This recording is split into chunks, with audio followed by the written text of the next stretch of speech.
E aí, galera de Camaçari, bom dia, boa tarde, boa noite, independente da hora que vocês estiverem me assistindo.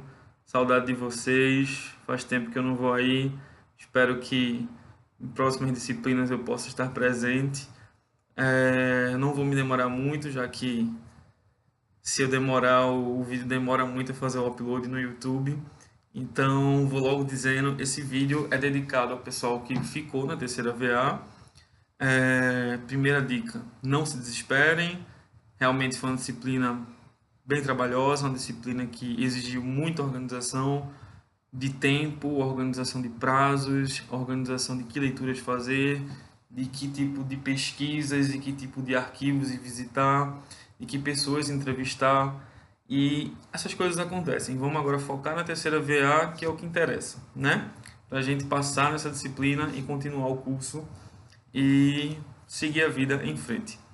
Bom, a professora já falou que a terceira VA vai ser uma prova, né? Ela já colocou no AVA as indicações das leituras e a gente decidiu fazer um apanhado simples, tá? Para fazer uma revisão do que está sendo abordado, alguns aspectos que os textos abordam nessa terceira VA, tá? Vocês podem perceber que o primeiro texto, ele na verdade é mais um mapa, né? É mais um esquema do que necessariamente uma grande discussão teórica sobre historiografia, sobre hipóteses, sobre elaboração de ideias, de como fazer uma pesquisa. A gente já falou isso muito em sala de aula, mas é sempre bom repetir. Um bom projeto precisa de algumas etapas. Primeira delas, introdução.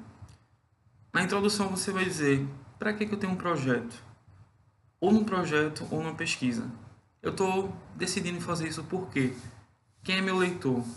Para quem eu estou direcionando essa pesquisa? Quem já estudou isso antes de mim? Por quais motivos? Para quê? Há algum tipo de relevância nisso que eu estou fazendo, seja acadêmica, seja social? Isso é um fundamento de uma pesquisa, de um projeto, e deve estar já na introdução. E é na introdução que você deve elaborar a problematização da sua pesquisa. Essa é uma das partes mais difíceis. É problematizar o que é que você quer tratar em uma pesquisa. O que é problematizar, Gabriel? Problematizar é exatamente o que a palavra quer dizer: criar um problema. Nós, historiadores e historiadoras, não narramos simplesmente o passado. Nós criamos perguntas para serem respondidas sobre o passado. Quando vocês pegam um livro sobre Idade Média ou sobre a Revolução Francesa, vocês não vão simplesmente ver. A Revolução Francesa foi isso, isso, isso, isso e isso. No ensino médio vocês fazem isso. Mas se vocês foram ver, por exemplo, os livros que a gente lê na faculdade sobre a Revolução Francesa, você vai ver que o autor cria teses, cria argumentos, cria questões sobre a Revolução Francesa. Estão entendendo? Então, isso é o que se chama problematização.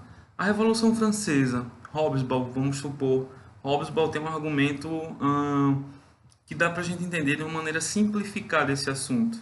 Hobsbawm diz que nós talvez ainda vivamos uma era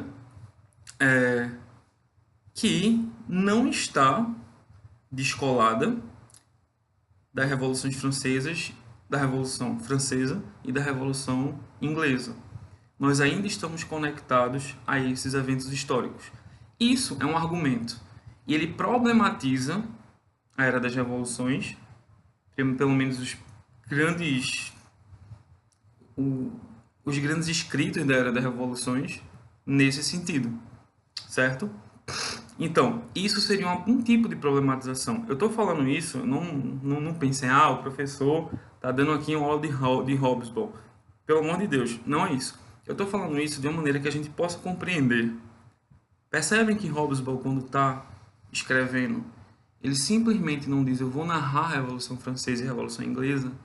Ele decide ter um argumento, porque é isso que vai nortear, que vai dar sentido à escrita do livro dele, da obra dele. Isso é o que se chama problematização. Isso deve estar já na introdução, certo? Segundo, Objetivos. O objetivo ele deixa clara qual é a sua problematização, certo? E os objetivos específicos, que são alguns objetivos que então não são tão amplos quanto o objetivo geral, mas alguns objetivos que vocês querem trabalhar, né, numa pesquisa, num projeto, que não tenha a profundidade que o objetivo geral tem, mas que é interessante analisar porque dialoga de alguma maneira com o objetivo geral. Outro ponto fundamental, justificativa. Para que eu estou realizando uma pesquisa? Tem relevância, ou acadêmica ou social? Na introdução, a gente já coloca alguma coisinha, que a gente precisa vender o peixe da gente. A gente está tratando de um mundo acadêmico, que tem financiamento público, que às vezes tem financiamento privado, dependendo de que instituição a gente fala. Então a gente precisa já deixar, né, um pouco vender o nosso peixe, como se fala. Na justificativa, a gente tem que argumentar bem que aquilo que a gente vai fazer tem alguma utilidade. A gente não pode simplesmente dizer porque eu quero, porque tem fontes disponíveis. Tem relevância acadêmica? Tem relevância para a sociedade? Tem relevância para a historiografia? Então a justificativa serve para isso. Então a gente já tem aí, ó, introdução, objetivos, justificativa. Eu diria que o quarto ponto é uma discussão teórico-metodológica.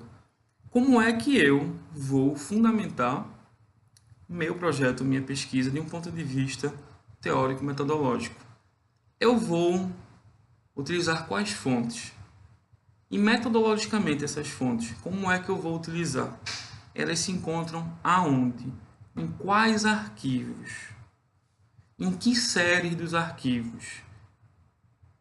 Vou utilizar jornais, vou utilizar manuscritos, vou utilizar documentos judiciais.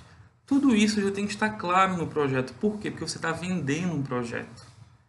Eu gosto desse exemplo porque ninguém sabe efetivamente o que está no seu projeto, até que ele leia atentamente e que você consiga argumentar bem o suficiente para convencer a pessoa que aquele seu projeto, que aquela sua pesquisa é útil.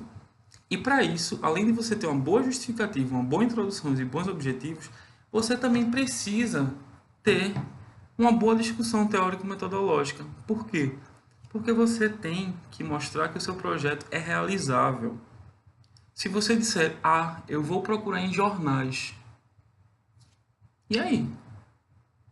Qual a garantia que tu está dando ao à universidade, à tua banca, que está analisando o teu trabalho, que tu efetivamente vai cumprir o que tu está prometendo? Que jornais? Existem vários jornais no mundo. Você não pode simplesmente dizer, vou pesquisar em jornais. Quais jornais? Em que período? Em que local? Esses jornais circularam aonde? Por que esses jornais? O que é que você vai procurar neles? Estão entendendo?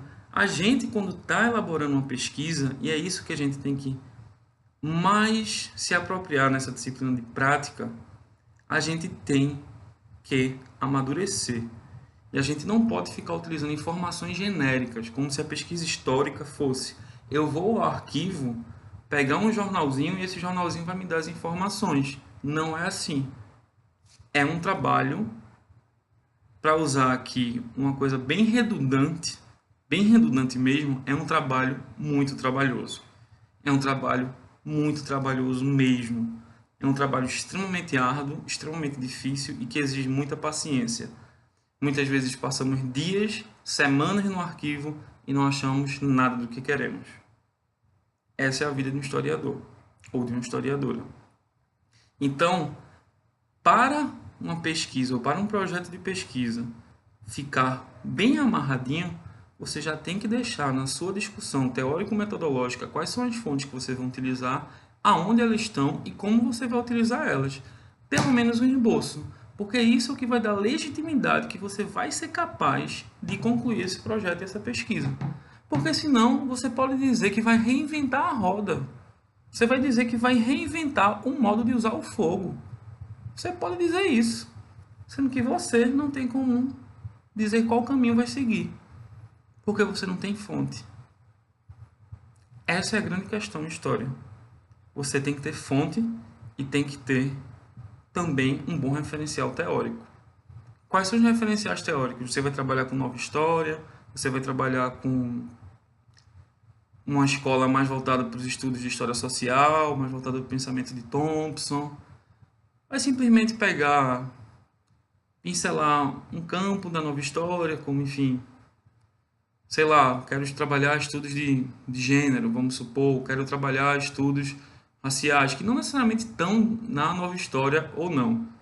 Esses campos, enfim, são muito mais complexos do que isso. Mas podem ser discussões específicas que dialoguem com grupos maiores. É isso que eu estou querendo dizer, tá? Me perdoem quando eu falei antes que parecia que estava dentro esse tema da nova história, mas não é isso. São temas que dialogam, tá? Então, quais são as ferramentas teóricas? Vai utilizar quais autores teóricos? Foucault, Certeau, Chartier, Thompson? Quais? Marc Bloch? Ou seja, como vai utilizar também essas ferramentas teóricas? Vai utilizar o Koselleck? Quer dizer, como a gente vai usar a teoria em nosso trabalho, como a gente vai aplicar a teoria na utilização das fontes, também é importante. E isso é muito difícil. Isso a gente não aprende em uma semana ou em duas. Mas a gente inicia o aprendizado em uma semana ou em duas. A gente inicia sim. A gente não pode ficar pensando que a gente pode ficar adiando isso para sempre e ficar somente dizendo que vai pesquisar em jornais e dizer nova história. Porque isso é um discurso muito raso, muito simples. A gente tem que tentar compreender certos aspectos. Houveram trabalhos muito bons. Eu vou utilizar pensamento de gênero segundo tal autora, etc e tal, e vou entrevistar tais mulheres assim e assim. Bem básico, mas é isso que a gente quer. Coisas básicas. Então, é bom estar preparado para isso. Saber como se fundamenta um projeto. A gente não está querendo que vocês aprendam do dia para a noite a fazer uma dissertação, ou fazer uma tese, um pós-doc, seja lá o que for. Não é isso. Beleza? Bom, introdução, objetivos, justificativa, discussão teórico-metodológica, fontes, dependendo do tipo do projeto, as fontes podem estar dentro do campo de discussão teórico-metodológica ou não. Isso aqui vocês não precisam ter muito fixado necessariamente, até porque o texto ele tem uns esqueminhas e vocês têm que seguir aqueles esqueminhas mais do texto do que o que eu estou falando aqui. O que eu estou falando aqui é muito mais para vocês compreenderem uma discussão de nível historiográfico do que necessariamente vocês pegarem essas etapazinhas uma a uma e ficarem tentando anotar, etc e tal. Não se preocupem muito com isso, se preocupem com o que o historiador precisa fazer. Esse aqui é o fundamental. Não necessariamente a ordem dos tópicos, essas coisas, mas o dever do historiador, o dever profissional, o dever ético, o dever acadêmico e o dever social. Certo? Isso é o que a gente precisa compreender. É complexo. E isso foi uma revisãozinha de coisas que a gente já falou muito em sala de aula, tanto na disciplina de teoria, quanto nessa disciplina agora de PCC 6. Um ponto específico de um texto é a questão da história oral. É fundamental vocês se apropriarem dessas ferramentas da história oral, de metodologias próprias da história oral e lerem o texto que está lá, que foi postado pela professora, para não escrever qualquer coisa na prova. O que eu posso adiantar é: história oral é algo muito importante. Muitas pessoas utilizaram nos projetos e nas pesquisas. Eu fiquei surpreso com alguns trabalhos, de fato. Vou fazer outro vídeo depois sobre isso. E, bom, fontes orais, gente, elas são fontes tão legítimas quanto fontes escritas. A gente já teve, em teoria, discussões sobre fontes escritas, são produzidas, fontes orais, têm suas particularidades, porque lidam com a memória da pessoa. A memória não é tão linear quanto a escrita, ou seja, é muito comum quando você está numa entrevista com alguém, você perceber que você tem que ter um modo de proceder distinto de quando você está em um arquivo analisando um documento escrito. Porque os documentos escritos geralmente têm uma linearidade, têm uma lógica. Quando você está falando com uma pessoa, a fala da gente ela não é linear totalmente. A gente fala uma coisa, mas depois rebate outra, fala outra coisa entre um assunto, entre outro, vai em outro. A fala da gente ela tem um movimento circular, um movimento caótico, né? E isso já distingue muito como a gente pode trabalhar a questão das fontes orais do que como a gente trabalha a questão das fontes escritas. Uma outra percepção é a memória. As pessoas podem esquecer determinados fatos que aconteceram em suas vidas ou podem supervalorizar. Isso pode acontecer no documento escrito também. Óbvio. O documento escrito ele não é isento da verdade. Os tempos positivistas, como diria Sertor lá na escrita da história, na operação historiográfica, já se encerraram. Contudo, é muito importante quando a gente está entrevistando alguém, a gente ter muito cuidado para não ser seduzido por certas concepções do nosso entrevistado. Às vezes nós romantizamos muito o nosso passado. É muito típico quando a gente fala com nossos avós, por exemplo. Nossa, quando a gente escuta nossos avós, antigamente não era assim. Antigamente não tinha essa violência. Antigamente ninguém matava ninguém, ninguém batia em ninguém. O mundo era maravilhoso, né? Mas aí a gente vai para as estatísticas de criminalidade, vai para as estatísticas de óbito, vai para essas coisas todas e vê que o mundo era violento também. A gente vê que existia escravidão, né? Então, o ser humano, ele talvez tenha uma certa capacidade de romantizar um pouco o passado. O próprio Freud já escreveu sobre isso, né? A gente não precisa aprofundar tanto esse assunto, mas isso acontece. E da mesma maneira que a gente pode romantizar um pouco o passado, a gente também pode esquecer certas coisas. De fato, a gente pode silenciar fatos traumáticos, fatos que a gente não quer lembrar. E sempre quando a gente está falando, isso é outra coisa fundamental, é um ponto de vista da gente, assim como na fonte escrita. Quando você estiver entrevistando alguém, lembre-se sempre disso. Aquilo é um ponto de vista. Assim como no documento escrito. Ele foi escrito por alguém. Aquilo não é uma verdade inquestionável. A gente já falou muito isso em sala de aula e muitas pessoas ainda me perguntam isso, certo? Tenham cuidado com isso. É aquela velha diferença entre história objetiva e a história subjetiva. Os positivistas acreditavam na história objetiva, ou seja, que você era capaz de compreender a realidade pura. Hoje a gente já sabe que isso não existe, que a realidade é sempre um ponto de vista. Isso serve tanto para as fontes escritas quanto para as orais.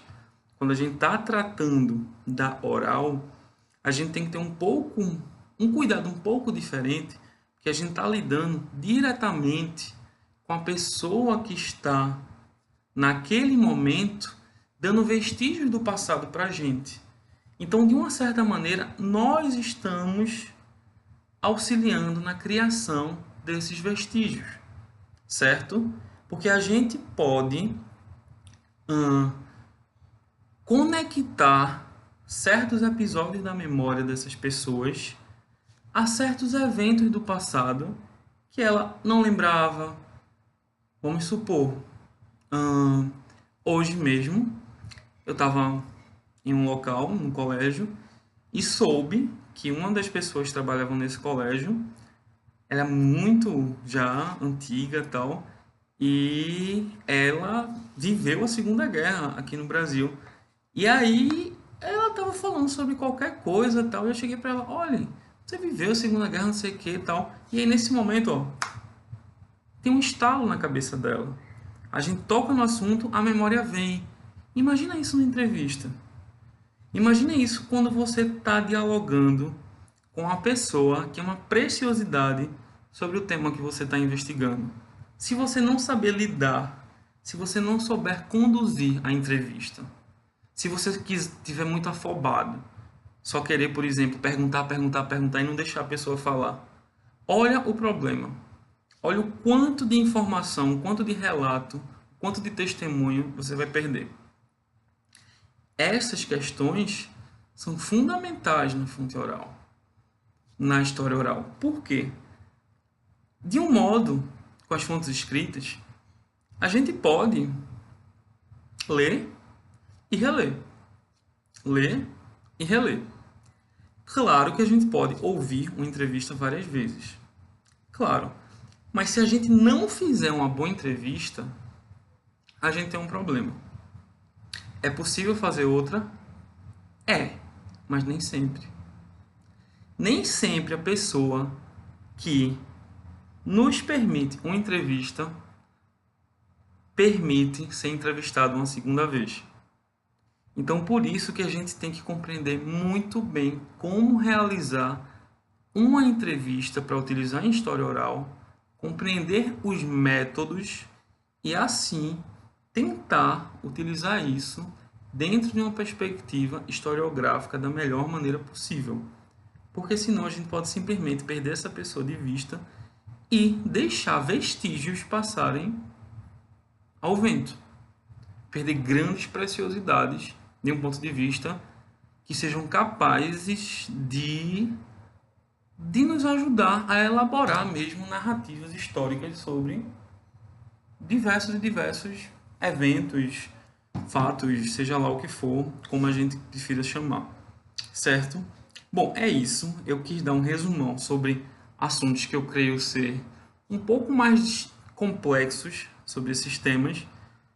Isso em nenhum modo isenta vocês de lerem os textos, até porque esses textos já devem ter sido lidos, pois já foram trabalhados em outras semanas, e se apropriem novamente dessas leituras, façam uma boa prova, e eu não quero ver vocês na final, de verdade. Se forem, tudo bem, a gente vai continuar junto e a gente vai continuar, enfim, na parceria. Mas eu prefiro que vocês passem logo, e eu tenho certeza que vocês também preferem isso, não é verdade? E vão em frente. Não inventem de reprovar essa cadeira, porque eu sei do potencial de cada um de vocês. Eu estive perto de cada um de vocês aí e sei que é muito possível que todos passem. Por mais que seja uma disciplina um pouco mais pesada, de uma carga teórica e prática complexa, é possível sim. A gente está junto e vamos embora, tá bom? Valeu, gente. Fiquem com Deus. Tchau, tchau.